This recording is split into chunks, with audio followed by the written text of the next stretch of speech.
Hi, Oscar here. Thank you for joining me in this short clip. Today I'll be showing you how to create test cases. So we are here on the Springboard, and this Springboard has already some movement, right? I'm gonna go one by one of these items explaining where we are, right? So today we're on the third day of the iteration for this particular PBI. There were some dev tasks that were already completed, some QA tasks that were already completed as create test cases, as well as the review test cases. Usually the task for the review test case is assigned to the QA of the project or someone with expertise on this particular PBI where they can actually double check the test cases, right? Okay, so this second one, the test case creation task is still in progress, meaning that I'm still working on it. So what I'm gonna do is I'm gonna go ahead and jump into the test plan. How do I do that? So if I move to the left pane and then I hover over this, you will see the test plan. I will click on it. You will notice that I'm gonna be switching back and forth between the Springboard and the test plan. So right now I have landed on the test plan, right? And this is the PBI that I'm still working on. So I have already created 3 test cases for that particular PBI, and those 3 test cases are covered here. These scenarios, right? The scenarios are listed here: 1, 2, 3, and 4. Every single test case that I cover using this acceptance criteria is considered a happy path, right? And that's a must that we have to do. We have to make sure that we cover these 4 test cases because those were the scenarios listed by the business analyst. There are cases where we can actually create some negative path test cases. They are outside of the acceptance criteria, but they are still applicable to the PBI. So the last test case that I need is this one right here, where after I have entered the password and the user taps off the field, no error should display. So what I'm going to do is go back into the test plan. I'm going to select my PBI. And there are 2 ways to create test cases. One, by clicking on this icon on the grid, and the other one is this icon here. I'm going to show you both so that way you have an idea on how they look. So what I'm going to do is I'm going to click on the grid, and I have already created some test cases, so I'm going to reuse some of those items here. For example, one thing that you will see here, this is the title of the test case. The title, we have the area of the test case and a brief description of what is going to be tested by that test case. Parts important within the test case are the objective, preconditions, steps, and the expected. The objective is going to tell the tester what is going to be the objective of this particular test case, what is going to be tested. Precondition is going to be what is needed by the tester in order to complete testing for this test case. And the steps is going to provide details of how to get that to that particular point in the application so the tester can actually test that. And of course, the expected, the most important, right? So what I'm going to do is I'm going to copy this one. So I'm going to copy this title here. I'm going to place it here. You notice that I'm leaving a space in between. So login page, and here once password is entered,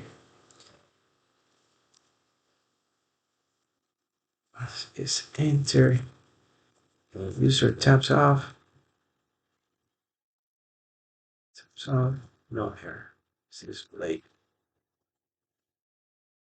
All right, so what I'm gonna do is I'll set up my objective. I'm gonna start by saying validate that when user enters the password and then taps on the field, no error is displayed. Precondition, what I'm going to do is I'm going to copy this precondition, just the same. And for the steps, I'm going to just set my section, which is going to be steps. And because I'm using a Windows machine, in order for me to go to a new line, I enter Shift Enter. And that's why it takes me to the second line. Okay, so what I'm gonna do is gonna go back here. One of the nice things about the Gherkin language is that when the PBI is written with that language, it's as simple as just copy and paste because it's giving us the steps on how to get to that point, right? So what I'm gonna do here is I'm gonna come here, paste that up, and then let's make sure when given a user lands on the login page, and let's say by clicking on the and looking hyperlink, login renders on the UI, user enters some text in the password field, then there is observe user taps up. So this seems to be the expected. So what I'm gonna do is cut that, put it unexpected here, right? So there. Then I'm gonna go ahead and save it. I'm gonna close the grid. So if you notice, I have covered the 4 scenarios for that particular PBI, and also notice the state of the test case. The state of the test case is set to design by default, and the priority as well. So keep in mind that there is a task on the board where the QA lead is going to be reviewing those test cases, right? So for example, just to show you the first one, which is this one right here, you will see that every single test case has been reviewed and has been set to ready. So um, that's a task for the QA lead or someone that is expert on this particular area and is reviewing the test cases. And it's a good thing because sometimes the testers happen to miss a few scenarios, so it's a good thing to have a second set of eyes. Okay, so now it seems like I have completed test cases for this one. So what I'm gonna do is I'm gonna move this task to done, and then I'm gonna move on to the next one.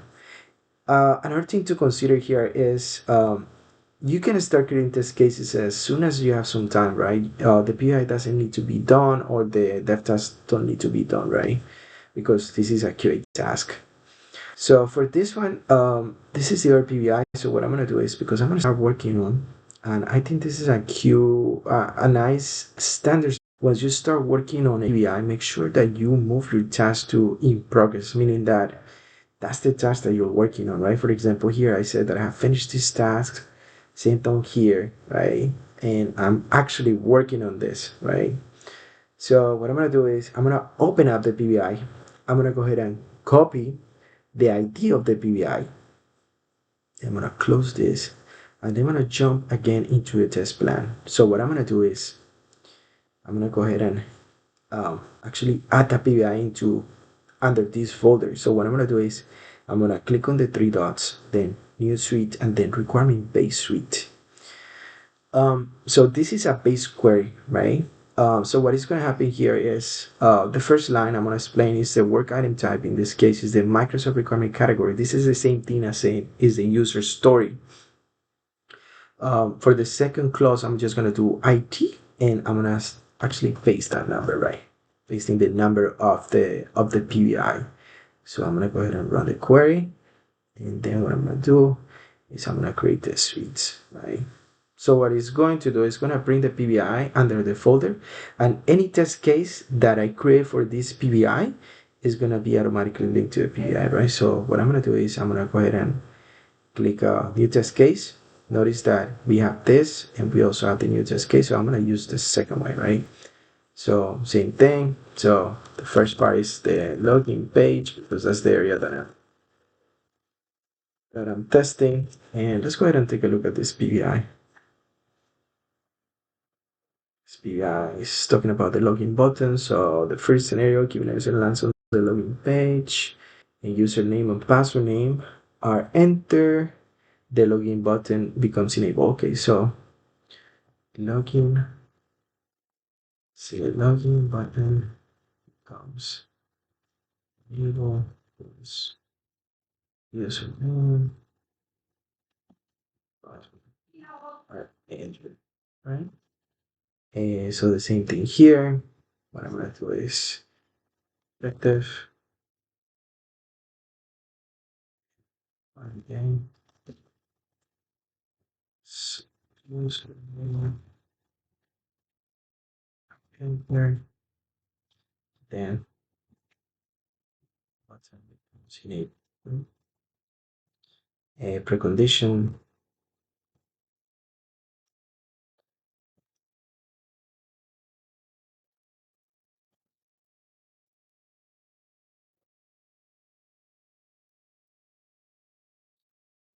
And also the other precondition is going to be the same thing, right? It's going to take the user or the tester to a particular point in the application. So what I'm going to do, I'm shift enter. I'm going to paste that second one. I'm going to bold the section, which is clear. And then I'm going to do the last one, which is steps, right? Like I mentioned, it could be as simple as just go ahead and copy this particular scenario, right?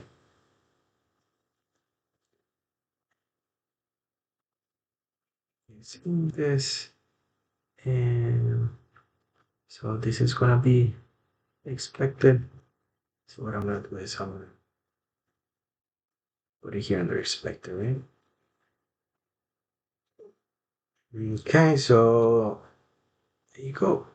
This is our first test case for the new DBI. So a few things that I covered once was to provide an explanation of the Springboard, how it looks, where the tasks were moved from active to close, and also the ones that I was currently working on. I also explained how to create a test case using the grid, also using the button new test case, and also explain how to import the PBI under this particular folder, saying that if a test case is created, it's going to be automatically linked to that PBI. So I think this is it for now. Thank you so much for watching this video. I hope you have learned something new. And if you like the video, please subscribe. Thank you so much.